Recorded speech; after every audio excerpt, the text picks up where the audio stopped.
Hey everyone, welcome back to the Vig Natural Talk Show podcast show. I'm sitting here today with a really good comedian named Jay Legend. What's up, guys? And singer-songwriter. Just now, you gotta have a couple of talents. I appreciate you bringing that up. But, Yeah. We saw songwriter, singer, question mark. Well, I liked your song. Yeah, appreciate you having me on. Yeah, I'm trying to remember when the first time was that I met you, but I can't remember. I remember because it's funny to me. Anytime I see women starting comedy, I tell them, please don't do this to yourself. Oh yeah, So you did say that. So you were kind of, I think you were at Narbar, and I saw you, and then guy comics freak out when there's a girl comic. So I'm like, who are these guy comics? And then you walk down the stairs and you're like, yeah, I do comedy. And I was like, yeah, you should probably not do this. Yeah, but you did say that. And the fact that you stuck around, hey, that's the real trooper. That's what it means, yeah. Yeah, it's definitely hard sometimes, but you gave me a compliment too, because you were like, you shouldn't do this. You should just be an actress or something. Yeah. Which I thought was super nice, because normally people are like, you should do OnlyFans. You could stay in the field. You want to do comedy, do comedic acting, or do comedic sketches and stuff like that. I just say that because everybody's so nice and just oh yeah, keep trying when you start comedy. Yeah. And when I started in Florida, I had some people. It wasn't necessarily it was mean. It was just new comic hazing, because you'll have people that start, you see them a month and then they disappear and they never do comedy again. So you don't really take them serious. So I always tell people when they starting to quit and go home. Yeah. And then if they keep coming back, then you know they really want it. For sure. So you started in Florida? Yeah. Okay. Are you from Florida? No, I'm from Chicago. Oh, okay. Yeah, so I was born and raised in Chicago. I moved to Florida when I was 24. Okay. And I stayed there 8 years. Wow. And then moved to Texas last year. Oh, okay. Wow. Yeah. So what is I feel like I don't really know anybody from Chicago. What do you feel like is different with Florida or even Texas from Chicago? It's colder there, right? It's colder. It's blacker. Yeah. Well, a lot more black community. Shout out to y'all. They not here. Y'all all in Chicago still. Yeah. But no, it's definitely I guess the way they was brought up, especially where I was at. So I'm from there, so I know the city like the back of my hand versus a newer city, moving and learning things. But it was so much it was dangerous in Chicago. Yeah? Yeah, it was a lot of gun violence, a lot of robbing, a lot of shooting. I tell people, last straw for me, the reason I moved away from Chicago was I was waiting at a bus stop, and I got robbed at gunpoint by a 13-year-old. What the fuck? Yeah. And I could tell he was young. Yeah. And it was crazy, because I'm like, dude. That is so crazy. You don't even have bills to be robbing people. Yeah. Why your life so hard? And then you got to come make my life harder. It was funny, too, because I was on my way to school. Uh-huh. So I just had a book bag on me. They robbed me of I was biology pre-med, so they had biology books on me. Okay. All type of stuff like that. So I tell people all they really robbed me of was a better opportunity at life. That's all they got me. Oh my God. That's fucking crazy. Yeah. So that was the last straw. Yeah, that was the last straw. I told my mom, I'm probably just going to move to Florida. I had a homie from high school out there. Okay. And I moved out there and changed my life. So did you already say this? I'm sorry if you did, but did you start comedy in Chicago? In Florida. Oh, in Florida. Okay. Yeah. How did you start that? Did you always know you wanted to do it, or? So I always been funny in life and just bullshit and talking, but I never thought about doing stand-up. And it was just never crossed my mind. I don't know why. Just athlete doing sports and other shit. You never think about, I can make a career making jokes. Yeah. And I moved to Florida. I was working as a chef. I worked as a chef for 4 years. Nice. And a guy that was working with me, also a chef, he did comedy on the side. Okay. And we would always talk shit. He's like, come out and tell jokes, man. You're funny as fuck. Come out and tell jokes. Wow. So I went to an open mic, and the first ever open mic I didn't go up, but I saw consistently 15 straight people bomb. Oh. And then I was like, yeah, I could at least be better than that. And that's what got me in. Damn. Yeah. So how many years has it been that you've been doing it? 6 6 going years? on 7 Okay. in December. You're really good. Thank you. When do you feel like you started to get good? Were you just always good? Pearl? No. In Sorry, she's eating the pillow. hindsight, I had something. You watch a new comic, and no new comic is really starting off like good. Yeah. If you know the scope of what's going on in the comedy world. Yeah. So nobody's gonna start off on Shane Gillis or Yeah. nobody that level. You grow to that. But I had ability and jokes, and people would be like, "Oh, you'll be funny once you figure it out." Okay. So when I first started, it was that, but now I look back and I'm like, no, that was really trash. I was really bad Yeah. at comedy when I first started. The premises, I did a lot of cursing, a lot of fuck you, Def Comedy Jams type comedy, because that's what I watched growing up. But yeah, I feel like once I figured out, so it was probably like 2.5, 3 years in. Okay. Where I went from just being funny to having figured out what comedy is, how to tell a joke, how to tell a premise, how to attack a premise. So Okay. like 2.5, 3 years in is when I started That's really cool. figuring it out. I'm excited for that, like to be in it longer. I've only been doing it like 9 months. Yeah, and I'm very new. I'm just like still figuring it out. But I tell people like it's I see the Austin comedy scene, and it's a lot out here where it's not cultivating to getting better. Like a lot of people are going to the open mics, and if you're not in the room performing on stage, most of the people are outside hanging out with friends, kicking it, and like just talking, which is a vibe. That's how you come out with material, just have a conversation sometimes. Yeah. But when I started, I was in the room for 20 of those sets, people bombing or not. Because you learn so much seeing a person bomb. You learn, all right, they did this topic, I got something similar. Maybe if I attack it from a different angle instead of this same simple angle, I'll get a better result. That's smart. So you got to watch so much comedy when you starting. And like, this is a scene where there's so much going on. Nobody's watching comedy. Everybody's trying to make it. Everybody's just trying to get a 60-second to blow up on Kill Tony. And then they think, oh, my career will be good after that. And then they get an opportunity and they don't got 20 minutes of material. Like, what are you doing? Yeah, they have to like keep working at it. Yeah. I get what you're saying because I hate when everyone leaves a room because then no one's in the room to like listen, and then you just don't know because there's like one guy, and you're just like, is this joke good? I know open mics like are harder to get people to laugh anyway, but somebody told me like if you get a couple people to like chuckle, then it's good usually, or not good, but like it's something. Yeah, it could be something. In an open mic, if you can get people chuckling and laughing, especially if it's like 3 or 4 people, let's say you really got something. Yeah, that's why I got really good at in Florida. Do a mic, 2 or 3 people there, and a lot of people take it as off of. Even if you're like in a room and you see half of the people in there are your comic friends who you think in your mind, oh, they heard me tell this joke 20 times. Yeah. So now you're like, I don't really want to tell this because they heard it. It doesn't feel new. Yeah. But you're not doing jokes for other comics. You're doing jokes for an audience or to get better for an audience. For sure. So a lot of people go in there, they see their friends, and then they fuck off and don't actually work on a joke or don't actually try to add tags to a joke or make a joke better. And then you fuck off and do that for 2 months and then wonder why the joke is still the same or why you haven't did anything new. Is because you're a lot of people are fucking their time off. They don't know how to attack comedy. Go up there with a set. Go up there with a plan. I want to make this joke better. I want to do the jokes in this order. And then start working up, building yourself up, and stop being fucking just. If you're just here for friends, I can't. That's why I can't hate it, because some people are just here for friends, for relationships, and comedy is just the hobby thing. For sure. And that's the big difference too. We're mixed in people who take it seriously as a career, and people who just got a hobby and want to be out with friends. So it's kind of weird field to be in. It is, like, because there is that aspect where it's like cliquey sometimes, maybe, where it's like that's the friend group. Okay, don't talk. Like they're busy, like, but I'm very like socially awkward, so I would almost rather just be in the room with like listening to the comedy than being outside, because like outside I'm just like a little like lost puppy, and I'm like, I don't know who to talk to, and I just am bad. Like I bomb socially a lot. Like I'm not a very good conversationalist. It's funny I have a podcast. I do okay with like one person, but like if it's a group, then I just like I get really awkward, even like when I'm sober. Yeah. Very much awkward when I'm high. Maybe I'm better when I'm high. Maybe I should get high more often. Yeah, it's good to get the practice in though. Like put yourself. My thing is talking to women. Okay. But no, like you're good at it. No. What do you mean? No, like doing it on the sense of talking to them.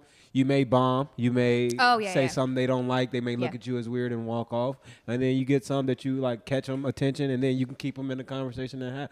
So it's like the Yeah. same thing on stage. If I can do it and get turned down by 100 women, then I can go on stage and look at somebody not laughing at me and like not be hurt. I've been scarred enough. Yeah. So you got to kind of build those scars up in life and Yeah. on stage. So go For into sure. a conversation when nobody knows you and sit down by, hey, what are you guys talking about? Yeah, and yeah. deal with them looking at you awkwardly because that's our job. It is. It's good to get comfortable, like with being uncomfortable, maybe. Like, Exactly. do you feel like did you start doing like crowd work pretty much right when you started comedy, or like do you do a lot of crowd work?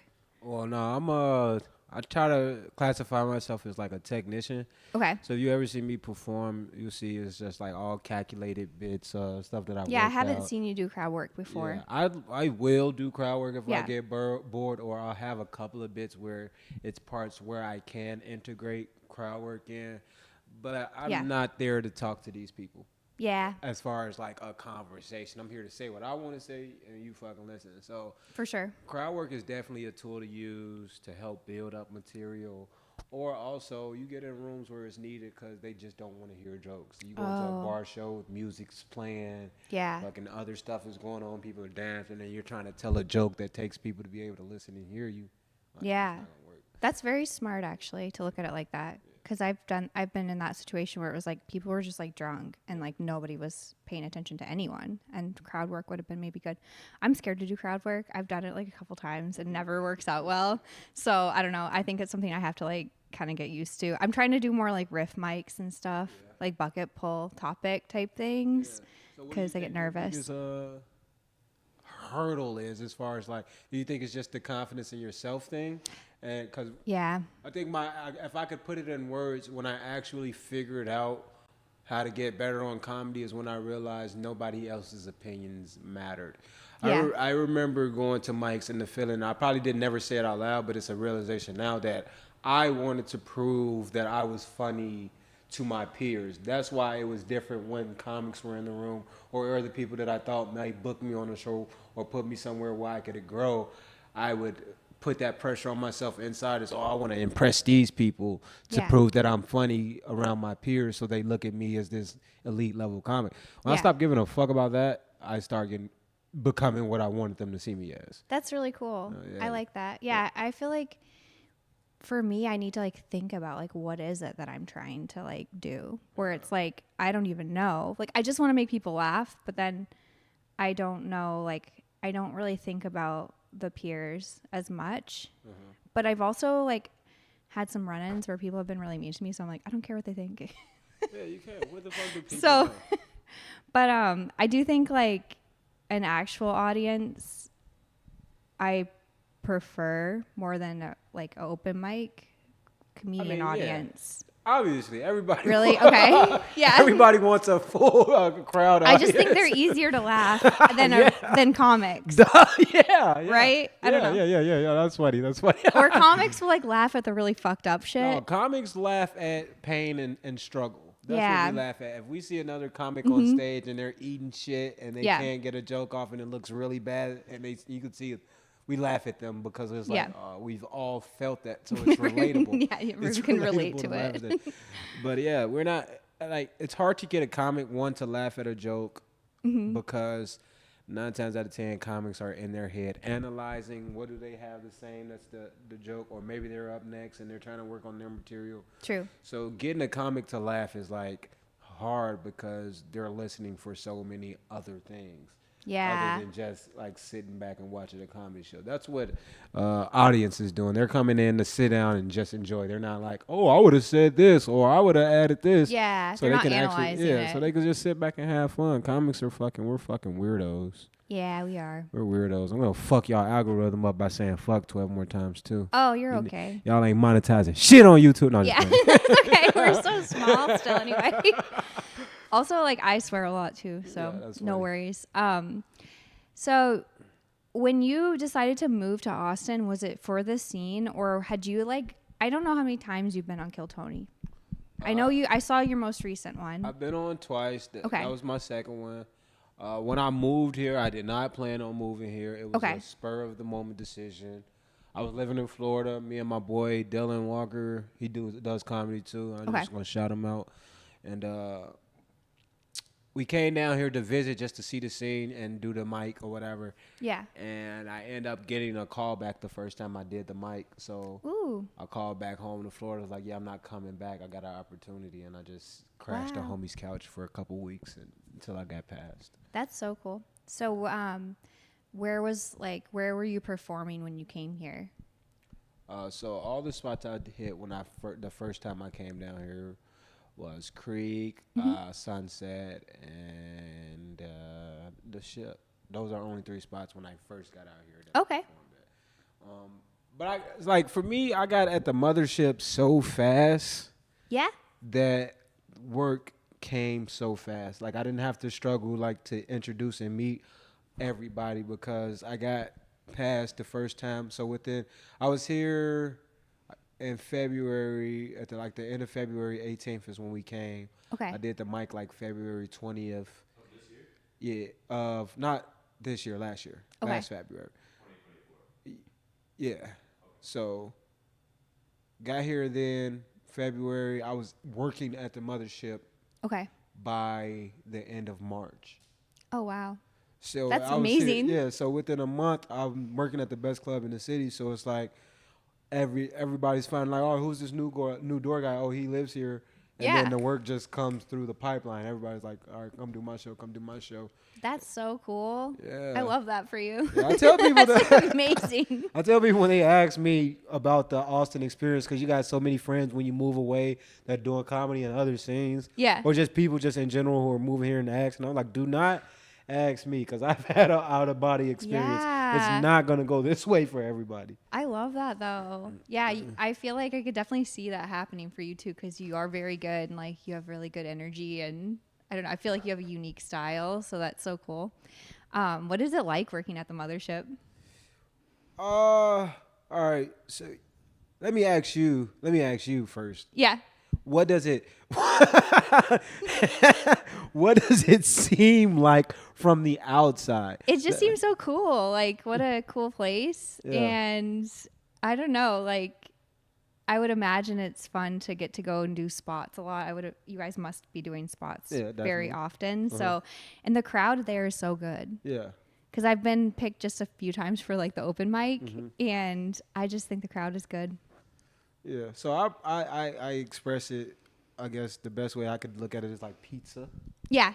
So pizza is delicious and great. Everybody looks at it like, I love pizza. If you have pizza every day, then you're like, all right, pizza's cool. And then you have pizza a couple more months, and you're like, all right, I got to find something other than pizza. Okay. So I say it's the same thing with the Mothership, where it's like you get in and you're like, oh, it's this amazing thing. I'm finally in. It's all these cool comics and dope people I get to meet. And then you're in there in a couple months and you're doing spots and stuff. And you're like, all right, it's cool. Now you're used to it. You're like, I've seen these faces. I'm used to them. They start to know me. And then after like a year or two, you're in there, you're like, all right, I got to figure out how to blow up my social media so I can be headlining and get out of here and go to do other places. So outside looking in, of course, it's like, oh my God, you guys are at the place. But once you're in there, it's like, it's the same work and grind. We're still going out doing the same shows as you guys. We're still trying to figure out how to get our skits to blow up on social media. Yeah. We're just closer to the bigger name comics than you are. We can talk to them, I guess, and ask for more advice. That's which cool. is a dope aspect that I don't want to downplay, but also it's like it's not gonna change anything. Okay. Yeah. That makes sense. The same thing I can do, you guys can do. The same, except for I have quicker access to, like, if I see Ron White and I'm like, Ron, I really love you, man. Can I go on a road with you? Or can I, if you have a show, can I do it? Because I work there is probably more respected than somebody on the street saying, I'm a comic, but you can do the same thing. Yeah, maybe one day. I feel like I'm still like kind of trying to figure out my style and like all of that stuff. But yeah, that's cool. I feel like there's just like so many different clubs, but that one in particular, I think it just seems like it's always sold out. Yeah. Like, and there's always a line. Yeah. And I'm always trying to get tickets for Kill Tony because I would rather wait and like I would rather watch the show and wait if I get picked than to be in Shakespeare's because I don't know. You probably don't have to wait in Shakespeare's if you put your name in. You just wait at the Mothership. it just like stresses me out in there. Yeah. Because there's so many people and like everyone's like anxious waiting, and I pick up on other people's energy, and I just think it'd be nicer. So they just went on sale and I missed it, and Yeah. I logged in like 5 minutes too late. They were sold out. So I'm like, next time I'm gonna do that. But so I don't know. I feel like I just like went on a random like that's cool. that my thought process was like all over the place on that. Yeah. But so when you put your name in the bucket and then you get called, you're just in the mothership. Mm-hmm. Do you get nervous when you have to go on stage for Kill Tony, or are you just kind of like you've done it enough to where you're not scared anymore? I've done it enough to where I'm not scared at all. I do get anxious energy. Sometimes I'm excited to do good, and sometimes that'll get me like rushing or doing things like that. Which is something, I mean, we all growing every day and still working. But that's a thing too. Like fear, some people chalk it up as fear. Sometimes it's excitement. Sometimes it's like you're not scared to go up. You're excited. You got that energy. True. You want to prove something. So it's not a fear thing. But that same excitement can do the same thing fear can do. Fear can make you pull back and not say a joke fully. Excitement can make you rush into a joke and not complete the thought or something like that. So it's kind of the same crash point you'll get, like why that joke didn't work as good. It's because like you were too excited to do it. Like that makes sense. Yeah, I could see that. I could see me doing that. Yeah. Also, Kill Tony. You were talking about the sign up. Yeah. That shit is hell in Shakespeare. First of all, they gotta do some. I mean, this is not like me talking is gonna change anything, but. It's got to be some type of vetting process where we can get like experienced, good comics, and like all of these crackhead, half musician, half don't really tell comedy, but they know they got to do a 60-second bit to get on the joke. I've seen too many guys crash out on a 60-second set. It's just horrible, and then be like, "Yeah, I just really play guitar." I'm like, "Get the fuck out the line! Get the fuck!" I agree. Yeah. That, but it was literally just for the Netflix episode. Yeah. Like they did that like vetting process, but I think part of it for them is like they do want to have the chaos. Like they don't want it to just be straight comedy all the time, because they ask like, how many of you like it when people bomb? Yeah. And that always gets the bigger pop. So they want to keep that random element in there. But I totally, as a comic, obviously we want all that shit. Exactly. And I've seen comics 10 years in eat a dick. You're going to get somebody to bomb. You're not going to. Yeah. I just rather not be a serious comic who's taking this seriously and washed over in the bucket for months on months because some crackhead old lady keeps getting on the episode. I know. You're 30 so appearances. Right. Yeah. She's not just like, why? You're so right about that. They have the best luck. Like the people, like I'm like, how the fuck? Yeah. You just, I don't know if it's I can't for sure say it's like a pull thing. I'm in there all the time. The bucket is as random as it gets. I promise it is. Yeah. But it's like those weird people have the energy to get on. It's one, I think, is because they don't care. Yeah, that could be. Care. They're just out there. One, it's somewhere to be 3 hours where they could not be homeless. Yeah. Yeah. People are talking to them like normal people for a couple of hours. That could be. So it's like, why not go kick in here if I get pulled out the bucket? Oh, look at this. I got to go up here for 60 seconds and be the weirdo I am. Yeah, having like no attachment to it maybe puts you at a better place to get picked with luck. I don't know. Both times I've got pulled, I've signed my name, but like literally was like, all right, I don't give a fuck. I'm not getting pulled today. Really? And then they come around the corner and they're like, yeah. Every time I've signed up and I'm like, all right, I hope I get picked. I got this plan in place and this is what I'll do. Never get picked. As soon as I'm like, I'm not getting, I'm just signing up because they brought me the list. I'm not really planning on going up. I'm actually probably leave before. As soon as that happens, your name get called. Damn, so like, I'm gonna try that next time. Because every time I sign up, I'm like, maybe it's my turn. Like I'm like excited and shit. And then like as the night progresses, I keep not getting picked. I'm like, oh man, I'm not gonna get picked. Yeah, I just have to like not care. I agree with you about what you're saying though about like the people that sign up. It'd be cool if like maybe it could be like they could ask people online like, you know, how long they've been doing it, how many mics they do a week, and then like have mostly people that are actually doing comedy, and then have a couple who are just like, I've never tried it before, and like let them. I don't know. Well, maybe they do a Kill Tony pre-mic and Shakespeare's the night before, and then the top 10 or 15 guys on the mic get their name in the bucket, because you're only doing how many bucket pulls a night? 8. Yeah. You don't need 700 names sitting in there with a lot of those names, they're not getting called. I don't want to sit here for 3 hours and not get called just to be sitting around. That's just smart. Pick 10 to 15 names out that bitch. Yeah. Say these 10 to 15 names maybe might get called or not. Would you ever run it if they asked you to? Hell yeah, I'll run the shit I feel out of like that you would mug. be so good at that. I would have too much power though. That's okay. So I'm a nice guy. I promise I'm a nice guy, but I'm an asshole. Yeah, So but it's that comes with being a nice guy. Yeah. Because you have to be mean sometimes if you're nice. Yeah, but I don't know how many people could take it, and I don't want to be like, because like now I'm in a position where I don't have anything to give anyone, like a position or a spot or anything. Yeah. So just my genuine and kindness is cool, and I don't have to give the other side of like, are you really trash at comedy? I don't want to tell you that, but you need somebody to tell you that so that you can either realize that you don't want to be good at comedy or realize that you're bad and then get better.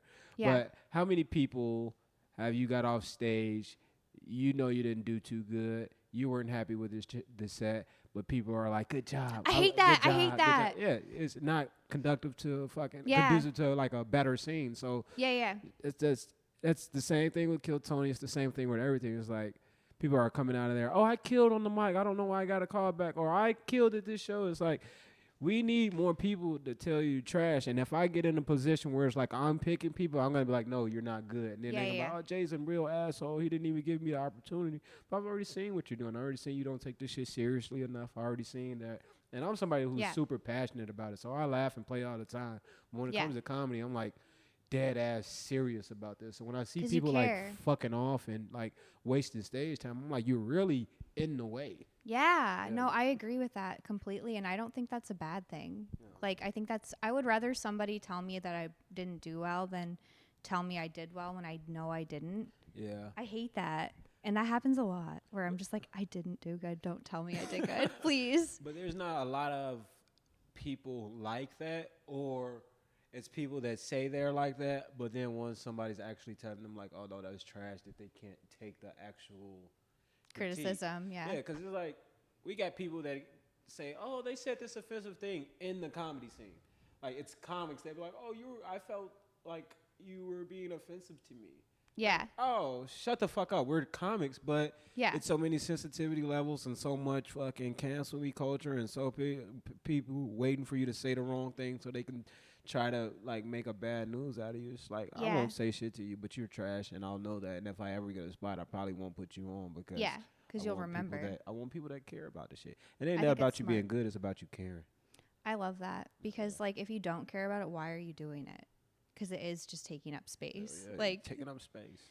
and do something else, like or find something that you do care about. Improv group and go fucking do that. Yeah. And get out of our way. That's all I care. I don't care if you're a crackhead, if you're an alcoholic. I don't care if you live with your mom. Just if you don't take this shit serious, get the fuck out the way and clip that. Yeah, I love that. We will clip that. No, it's cool because like I just like honesty. I feel like that's my favorite thing in people. Like when people are honest. Yeah. Like I think honesty is so great, and it is hard to find people that are honest. Yeah. Like that, or like people that don't blow smoke up your ass. Like I don't know. Yeah, it's because I think it's just the nice thing. I don't know where honesty became a main thing, but at some point, honesty became, oh, you're mean. Anytime I'm like, I learned in relationships, but now I take it out into life and I've seen it. It's just like, oh, because I told you the honest opinion and didn't hype you or gas you like a lot of your friends do. Now I'm the asshole because everybody else fucking kisses ass. That's like. How am I the asshole because you guys are kissing ass? What is? That's wild, honestly. Yeah, it is, but it's how the world works. Like if everybody's telling you your whole life, no, you're not the problem. It's okay that you do that. Yeah. And then one person comes out the blue like, no, you're fucking toxic, and that's that's bullshit. And they're looking at you like, no, you're wrong. Everybody else lets me do this. Right. Yeah, it's like a weird situation because I think people are it's like part of our culture almost. But I grew up with like a really like strict dad who was super honest, and like I just like love people like that because he's dead now, but like he would always tell me like what was going on, like, and he wouldn't sugarcoat things. He would just be like, "This is the way it is," and like, "This is what's happening." And it is hard to find people like that, but when I do, I'm always like, "Wow, like what a great trait to have." And I'm not saying just everything has to be honest, because lies are needed in the world. I Yeah. would say that liars are needed more than anything. But it's the truths that should be told. Like, all right, there's lies that should be told and truths that should be told Yeah. to keep the peace in life and in the world and make everything move peacefully. Yeah, sometimes you do have to lie just to Yeah. get through And it's not, something. if it's a selfish lie, that's when it's wrong. Yeah. If you're lying to help someone, I think is kind of like a selfish lie is I cheated. I don't want to be called for this, or I don't want to go through this, so I'm gonna lie. Right. But a helpful lie is, oh, she's fat, she's feeling insecure about herself. No, babe, you're beautiful right now. Yeah. You know, those are, it's like you can get good lies like that off like that. You don't be honest in that moment, right? Yeah. Yeah. There's a time and a place. Yeah. You want Yeah. this- you love me because I'm honest, right? All right. Right. But you ugly, and I really don't want to talk to you for a couple months until you drop, until you get this shit together. But no, it's a healthy balance. But I think honesty, you know, when the key moments when you should be honest is like lying to somebody, a simple lie to make somebody feel better about their set when it was trash. That's not gonna do anything good for them. They're not gonna be, because they're already in their head about it. Every comic's already in their head like, oh, that sucked. That fucking was trash. Yeah. So to come up and be like, yeah, good job. Yeah. No one wants to hear that. Stab you with this fucking blunt roller. I know. Yeah. So when you're doing comedy, are you like, you smoke before usually, or like, Yeah, do you ever do it like no smoke, like not smoking at all? Is there a difference? No. No. No.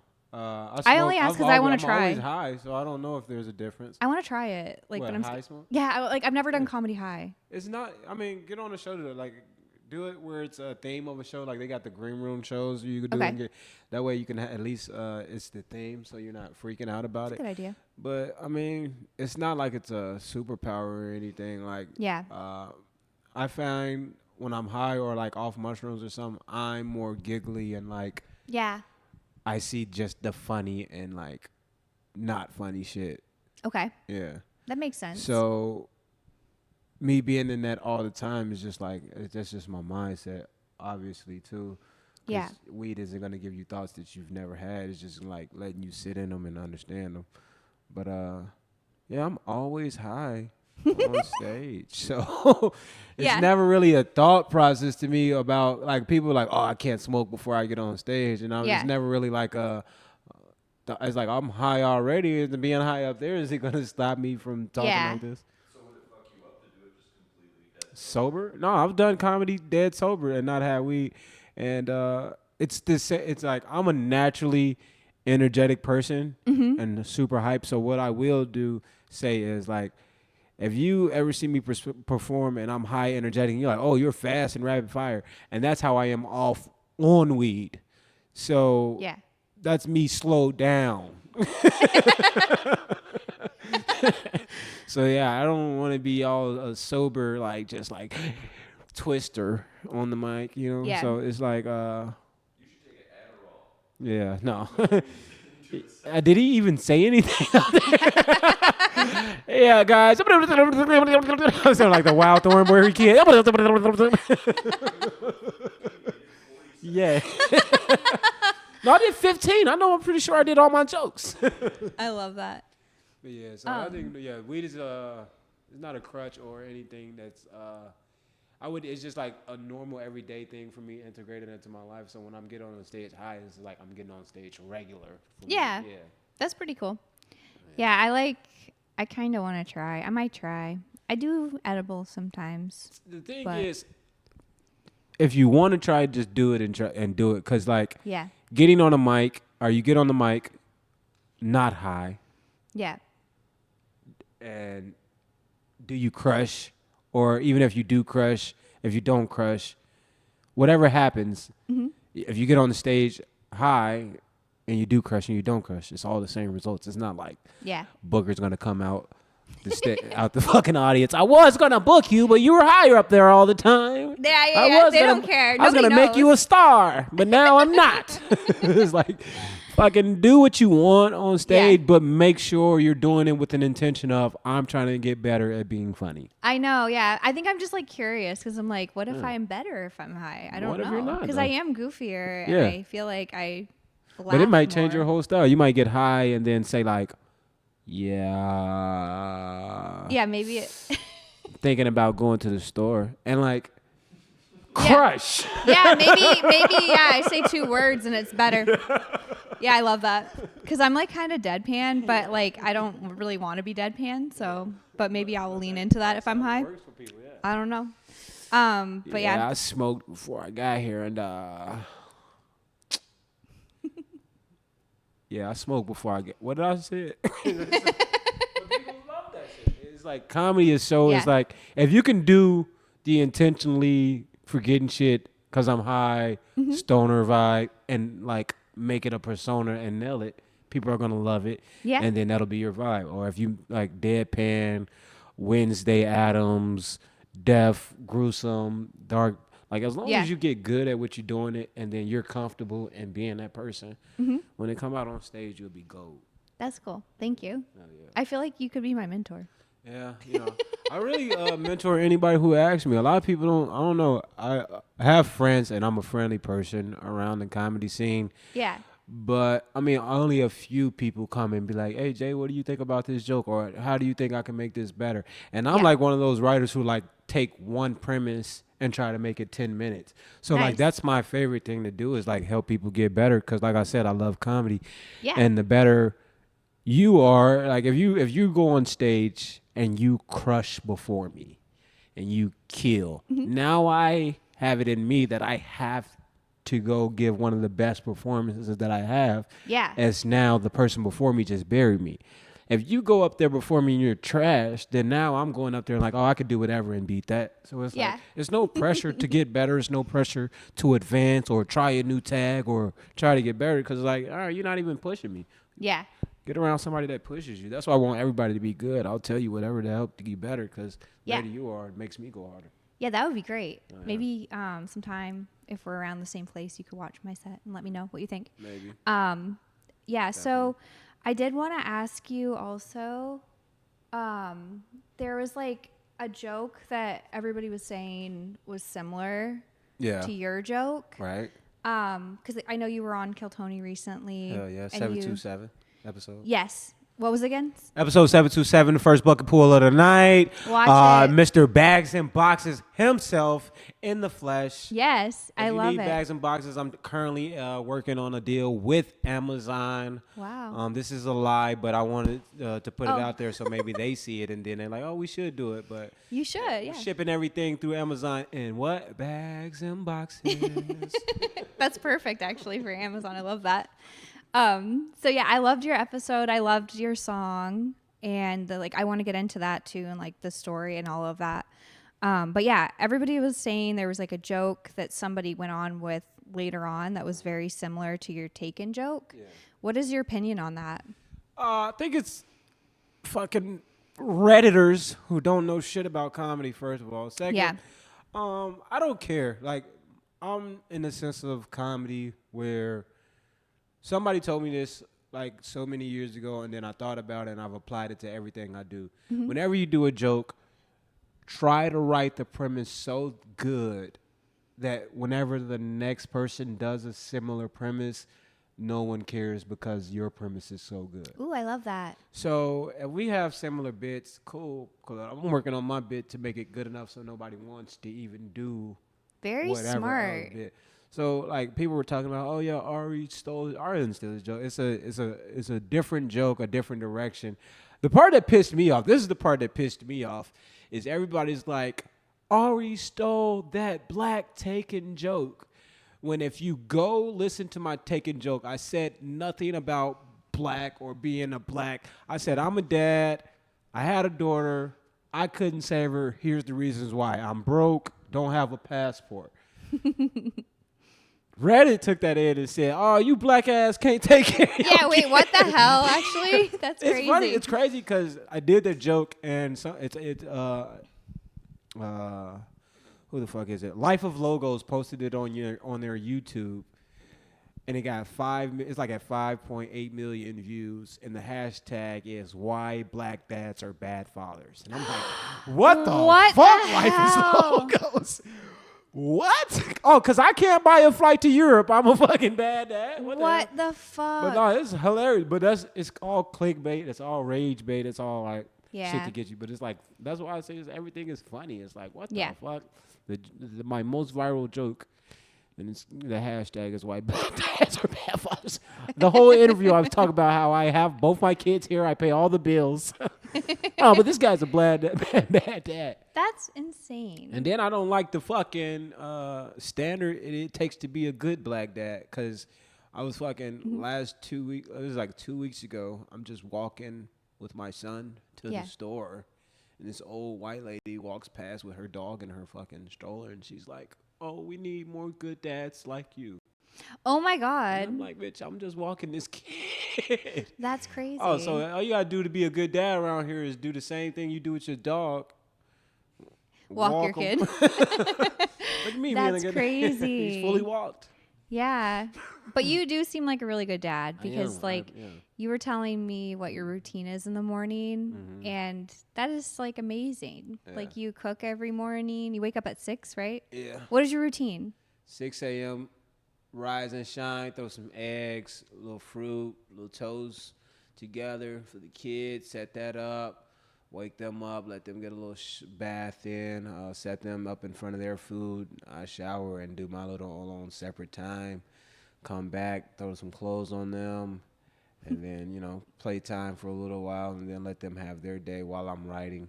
Their mom is there too. She helps and does stuff. Nice. So I won't say it's all me doing everything. She does a lot, but try to keep in that schedule, because I got a 4-year-old, and I'm about to be 4 and I'm about to be 1, both in August.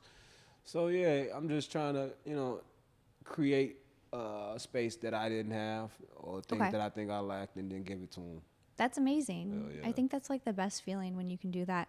So, what was your childhood like growing up?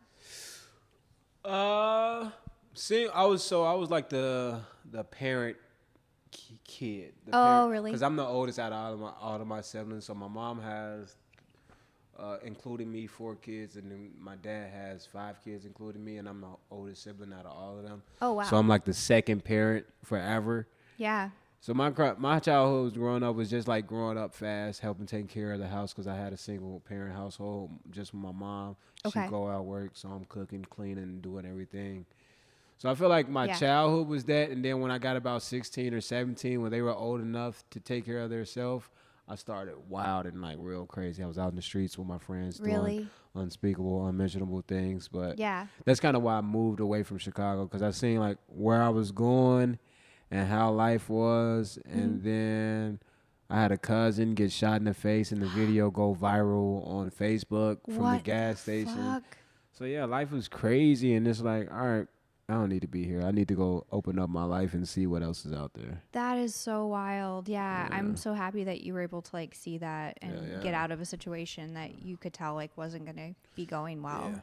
Yeah. And obviously you're disciplined, like, because you grew up having to be disciplined.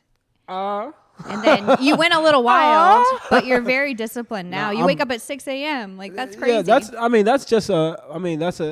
I'm disciplined in parts of my life. I appreciate that. Yeah. To me, you seem disciplined. There are parts where I can be more disciplined, but I mean, definitely, I'm 33, so I've got some maturity and discipline to myself. I will say that I was bad. You were bad. Yeah. So in comparison, I'm definitely a way more adult, grown person right now. So I like that. Yeah, you seem very like, I don't know, wise. Like, you've got shit figured out. Hell yeah. I went to college for 8 months, so that's probably just showing up right now. Yeah. What month were you born? October. Okay, so are you a Libra? Nope, Scorpio. I'm a cusp baby. Oh, though. okay, nice. I'm My born sister on the is too. 23rd, so that's the cusp between Libra and Scorpio. But I claim Scorpio because I put it on my skin. Okay. So it'd be dumb to be like, no, I'm a Libra. Have you ever done like your birth chart? Yeah, I've messed with a lot of white women in my life, so. Do you know what your moon sign is? My moon. Yeah. So my moon is in Libra. My sun is in. My rising is I know all these things. It's written down because Okay. in my notepad. Because I pull it up whenever a white girl's like really interested in it. Are we a match? Yeah, girl. My son's in fucking Scorpio. My moon's in Leo. Fucking, it's a perfect match for you. I love that. Yeah. Yeah. I like astrology, but I like don't really understand it. Yeah, I like astrology. But I also think we've distorted it into something that it's not. We've distorted it into a personality thing, but it's like True. more of a world energy thing. True. Because we all vibe. We're all like electricity and energy and stuff like that. So where the stars were placed in like the energy of the moon and where the sun was, all of that on the day you were born, I think it does matter. But also we fuck it up because the world shifts and turns and rotates and the stars do the same thing. So over years and years of time, shit not in the same place. You're not even, you probably not even the zodiac sign you think you are because 1,000 or thousands of years ago when they fucking mapped the stars, they were in a different place than when we did. I've heard that too. Zodiac, so. Yeah, I feel like I've heard there used to be like another sign too that like isn't there anymore, but that is funny. So what is your dating life like right now? It's so bad. It's so bad, guys. It's guys, it's not good right now. It's not going. Is there any way I can zoom in on this? Yeah, thing, go right it's up there. Not fucking good for me. No, I'm in a place. So I wanted my kids living here with me. Therefore, I had to bring their mom with them. And I'm paying for everything, so they're living with me. Okay. So that dead's a lot right there, having your mother of your children live with you. Yeah. Two, to seriously bring a woman into my life, she would have to understand where I'm at in comedy, where I'm trying to go, where I'm at as far as being a family man and what I want to maintain. And she would have to be willing to be a part of that. And I just don't think women, I won't say all, but care. I think I had a joke about it a while ago, but like you watch movies from women in like the black and white movie era, and they talk about a guy, and they're like, "Oh, he has dreams and aspirations. I'm gonna marry him." Yeah. Right? And now it's like he doesn't have any cash on Venmo or Cash App, so I'm probably not gonna talk to him. Oh my God, really? So it's just like I don't think they're serious as far as like women wanting a majority of women wanting an actual relationship, as far as they just want a guy who is all set up and willing to take care of him. Yeah. Because most women are they're not, a lot of women, I like comic women. I will say this. I probably want to date a comic in the sense of at least I know she has a talent that she's working on. She's not just like, oh, I'm going to sell coochie and fucking wait for a guy to pay for everything because I can fuck. I don't want it. So I get that. You want somebody that is passionate and like has aspirations and dreams and goals and like knows how to work towards those things and like helps me even be like, oh, you should do these things and like that. So I don't think those are around right now, or maybe I'm not attracted to them. Maybe the sluts just keep finding me. Stop it. Stop finding me, sluts. The chuckle fuckers? Yeah. Do you ever deal with that? Yeah, I don't fuck I mean anymore, but yeah. I had never heard of that phrase until recently. Yeah, they're out there, girl. They're just like guys that are funny, that are like guys that have positions. And that's another thing. Like, I don't know. I work at the Mothership, so that has clout. And what comes that are people who want to talk to you and like you because you have that connect. And I can see that. Like, I'm not a fool or anything, so I don't like entertain it. But that's smart. That's all I'm around. When all I do is comedy. And all I care about is like making my career focus. It's like, it's either I'm gonna find a girl that's a comic or a chuckle fucker. Those are everybody that's around. And if I don't vibe in one of those areas, then it's like, all right, it's no purpose. That makes sense. Yeah, I've always heard like there's so many different opinions on like if you should date or if you shouldn't date a comic. Yeah. And I feel like everyone has different opinions on it. But you're like, no, I would date a comic if they were similar in nature. Yeah. if they understand what I got going on, and they see and they know, like, just because we dating, I'm not gonna put you on my goddamn show, babe. Yeah. Future bae, comic bae. Mm-hmm. Get funny first. If you funny, babe, you can come do all my shows. I love you. But as soon as you start bombing, that time you're out. Your time going down. 10-minute set, 7-minute set, 5-minute set. All right, you can host, but don't do no time. I love it. Yeah, that is a thing I've heard where people will like date people just to get on shows and stuff. I'm not having it. So yeah, right now my love life is just mainly a lot of one night, endless, pointless stuff. But I just made like a month ago. I made the decision to be like, all right, I'm not gonna put my time or energy into anybody that I don't think coming around. So Smart. now I'm on this fucking celibate run. Oh really? Yeah. Is it going okay or? Yeah, it's going, but it's about being strong and fucking figuring yourself out as a man. So, yeah. No, it's going well. I mean, if I wanted to end it, I can, but I'm really legit. I got a lot of stuff happening for me, and I kind of don't want any bad energy around me to fuck that up. That's smart, because I do feel like you can like absorb other people's energy, like, and you can take the energy that you're not spending doing that and put it into like other things. Exactly. So I think that's good. Become more famous, get myself fully solidified in my position and where I want to be in life, and then the woman that's able to mold herself into that and help build that more. That'll be who I choose. But until then, I don't take none of y'all serious, because all y'all out here just trying to find the next famous, funny, handsome motherfucker and kiss on him and make him think you like him and then break up with him once you get 200,000 followers. Ooh. And then you start your own tour and then you talk shit about me like... Has that happened? I'm pretty sure it happened to a couple of guys. Oh, my God. That's crazy. Not me. Oh, my gosh. I wish somebody would have more followers than me after they break up. I bet you... Can you sign a prenup for followers? Bitch, I'm taking half your followers, you leave me. See how you like that? Yeah. I love that. So other than like stand-up, do you do any other type of comedy, like acting or anything like that? I haven't like professionally did anything, but I mean, growing up, I've been in plays. Oh, really? Yeah, I was in a couple of plays growing up. Nice.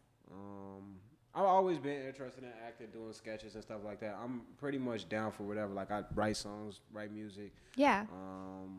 I'm writing a movie right now. Wow. So I'm trying to just like have the whole package, so that once my opportunity comes, they're like, all right, what do you want to do? All right, let's do that. Which kind of just happened for me. I did just sign with a manager, which is dope as fuck for me. Fuck yeah. So now just tightening up, realizing each step up you go.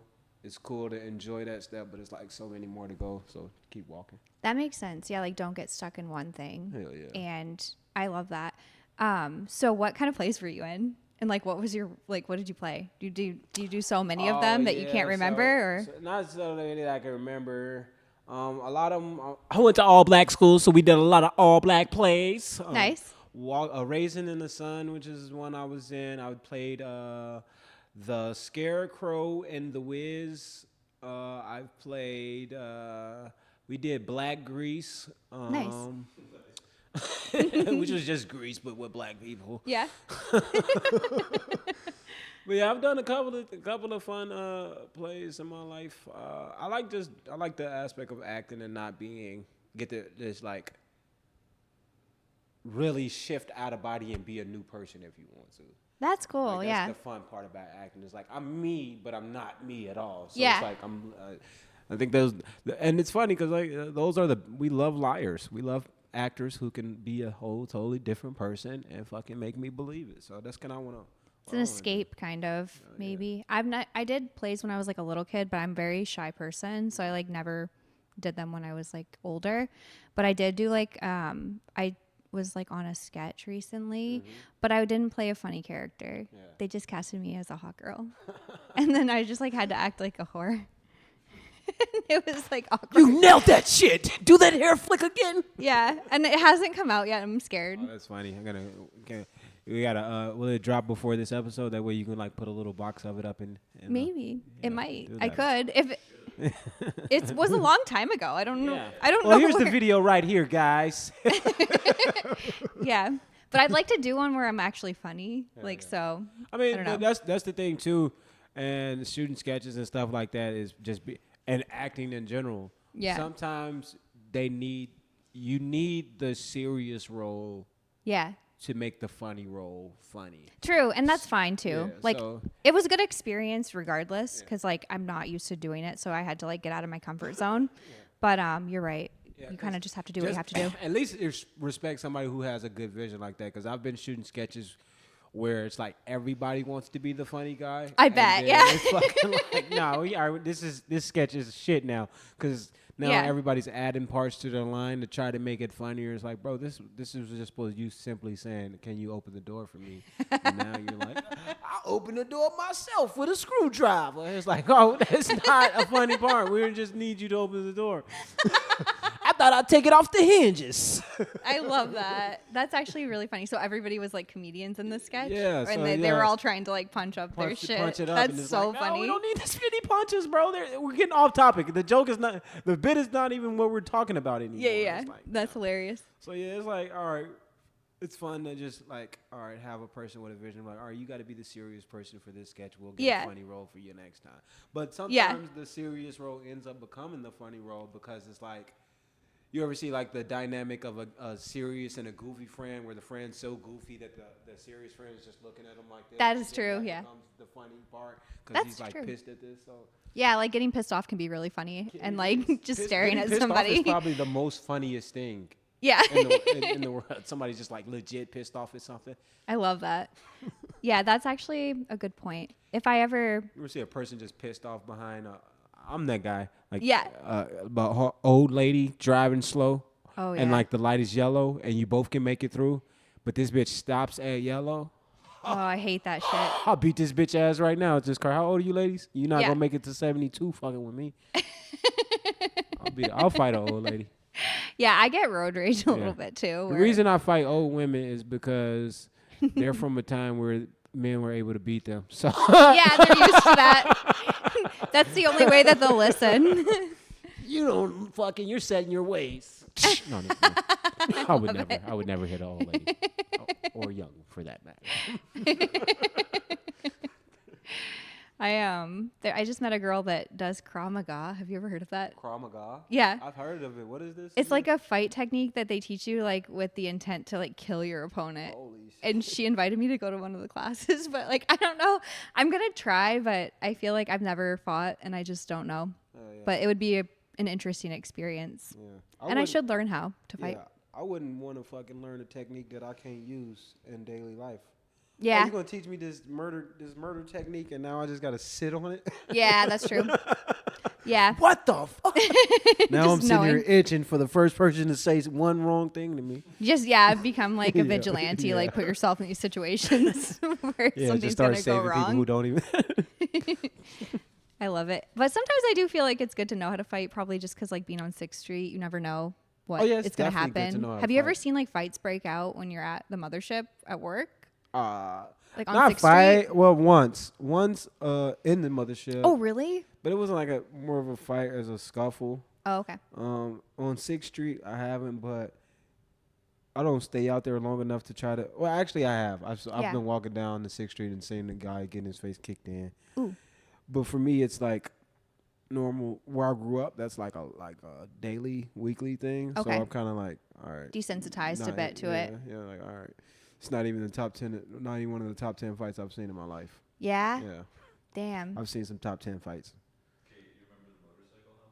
Yeah, there was this guy. There was these two guys on 6th Street. We were driving by, and something happened. A guy was on a motorcycle, and there was like another man in the street, and the guy on the motorcycle took off his helmet. I've never seen anyone so excited to fight. Yeah.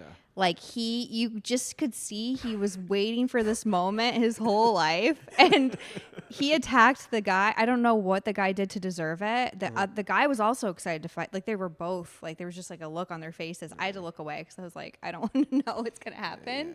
Both of them guys fucking been listening to Joe Rogan all evening. Yeah, yeah, they were ready to go.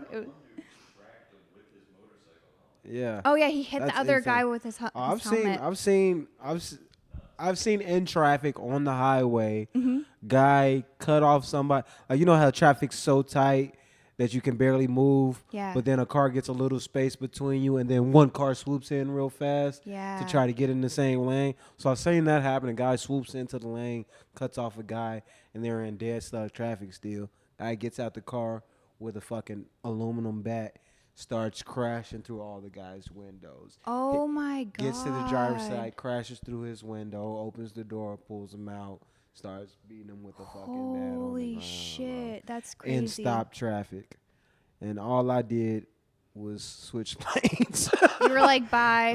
It's going to add 10 minutes to the drive if I stay over here. Yeah, you're like, But not that's today. crazy to see. But Yeah. I mean, people are insane. We're at the point where it's even better now because we have cameras so we can see the insanity all over the world. Yeah, we're so aware of it happening. Yeah, which is scary. One time I saw a guy get hit by a car. He was on his bike. I've lived in Austin for like a long time. So it was like on South Congress. And he was crossing a sidewalk and on his bicycle. And a car came and hit him. And the way it hit him, it was like the front of the car hit the front of his bicycle tire. And he flew in the air and then landed on his feet. Yeah, that's crazy. It was crazy. And I was like, oh my God, like this is going to traumatize me. This is going to ruin my day. Like I was like making it all about me while it was happening. Yeah. And then he just landed on his feet and I was like, okay, cool. And I just like kept driving. That's funny. Yeah. But I haven't seen any crazy fights before. That's funny to do as a bit. Yeah. Yeah, see That's a good somebody idea. else here and make it out about you. Yeah. Oh my God, I can't take this. Can somebody call me an ambulance? I'm panicking right now. Yeah. Like I was like more concerned with myself. They show up to the scene. This guy's bleeding out. You're like, no, it's for me. Yeah. I hate blood. That's funny. I don't know. I'm kind of like weird like that. But I grew up in like a really small area, so we didn't have homeless people. Like, I grew up like on the border of Canada in Maine, and so it was a town of like 7,000 people, and so like living here is very different for me. I know it's not a diverse city, but for me it is compared to where I'm from. And so I don't know. I think I'm more used to it now because I've lived here a long time. 7,000 people is crazy. It was traumatizing. That's crazy. I mean, you know damn near everybody in your community. Everyone. And there were like so many rumors about me. Yeah, I hate those communities because they have to be, because everybody has to either be family or friends or know each other. Yeah. Yeah, because my little brother's dad has family in Mississippi, and I know whenever we go out there to Mississippi, there's literally like house 10 miles, another house 10. So you're like all isolated to one area, and everybody knows each other. Yeah. And you'll get like one guy has 12 kids by 6 different ladies who all are like cousins. Oh, And it's wow. like, so now he is the dad of kids who moms are all related. So now the kids are all related because the moms are all related, but they're all Whoa. also related because the dad is their dad. So it's like they're like cousin, brother, Whoa. something like cousin brothers, That's crazy. cousin siblings. Yeah. Yeah, that's wild. Where I'm from, like everybody was related, but my parents moved there because my dad was in the Air Force. So like we weren't from that area. So I grew up like kind of being an outsider. And I was like, I don't like it here. I gotta You think get you outta were here. outsider, or you think you made yourself an outsider? I think I probably also made myself an outsider. But people would, because like our last name was different than anyone else's, they'd be like, oh, I don't know you. Like, I don't know your family. Like, you're not from here. And like, so it was kind of this like weird thing. Yeah. And everybody was like French Canadian. Yeah, So I was exotic that's because fine. I'm Italian. Yeah. So it was a weird Yeah. place. Just experiencing your own little form of racism. I guess we all go through it. Yeah. Come on, Trump, fix something down. What you doing? I love it. Well, it's been really fun having you on. Yeah, it's been a dope time. You'll have to come on again sometime. Anytime I'm here. That would be I'll great. definitely come back. Maybe after I get another Kill Tony appearance and some more fame. Drop Yeah. another song or something. Yeah, Hell you, yeah. and we can put your song on here if you Hell want yeah. to. I got it on Spotify. It's actually up. Okay. Me and my boy helped me put it out.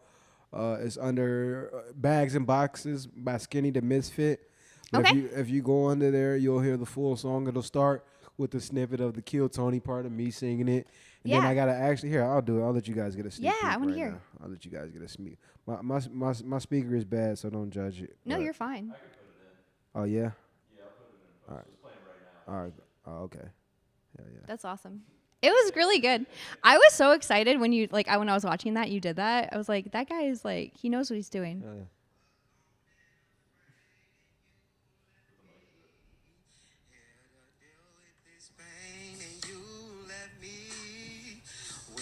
Pictureless frame and all I have to my name. Ooh, I like that.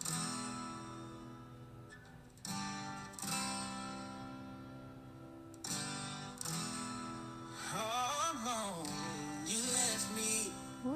alone and afraid, and you left me here to deal with this pain, and you left me with the pictureless frame and all I have to my name, all the bags and boxes. You left me, had to do this alone, and you left me in what I thought was my home, and you left me. Now everything is all gone, and all I have to my name, all the bags and boxes. You left me. Yeah. So it's a sneak peek. You So guys good. can't hear it all right now, but you know it's on.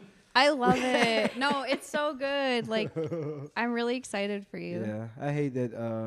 I've been telling jokes for 6 years, writing killer material, and then I'd sing one song, and they're like, "This is the one thing that you're great at." I'm like, "Oh fuck." Well, no, your jokes are good too. And I'm horrible at singing. I kill jokes. I sung a song horribly one time, and everybody's like, "Bags and boxes." It's the worst feeling. I think it's good. I like your jokes too. If like it's to a point where you're doing sets and people are like, "Bags." Yeah, I'll throw. Oh my Yeah, god. I'm gonna have a stack of boxes on stage and throw them at the people who yell that shit out. Yeah. Oh my god, I love Just it. fully stacked boxes. No, that's gonna be fun though. It's so funny. Oh, I have a merch store Yeah. up too. Okay. Did I bring any fucking? Do you have any on? I should have asked you to hang it here. should've, but- Fuck. I don't I think forgot. I brought my business cards with me, but I Okay. do have a merch store. Yeah, I got a link up on my Instagram. Okay. But it's Back of the Room Tees. I'm doing a collab with the website where they post some merch I have. They post the bit that inspired the merch. Nice. Also, so if you get on Back of the Room Tees, click the little three lines in the corner that gives you the drop down menu, and then. Yeah, and then you hit J Legend. You can get on there. I got bags and boxes tees. I got taken tees. Bitch, yeah. I'm broke tees, which is a skit I did a while ago. So yeah, I get love on there that. and shop. Hell yeah. I'm gonna get some. Hell yeah. Yeah, you can go on there and get some too, everybody. Back of the room tees. Go get the bags and boxes ones because that's the hottest one right now. I think I got like 12 people already Fuck yeah. shopping for it. So that's Yeah. fun. Hell yeah. And if you come back on, I'll hang them up Hell yeah. here. I'll bring And you I guys should have some- asked you when bring I you guys asked some you. bags and boxes merch. You know. Fuck yeah. Hell yeah. Thank you so much for coming on. Appreciate Jay y'all Legend, having everyone. Me, everybody. Thank you. Thank you. We did it. Yay.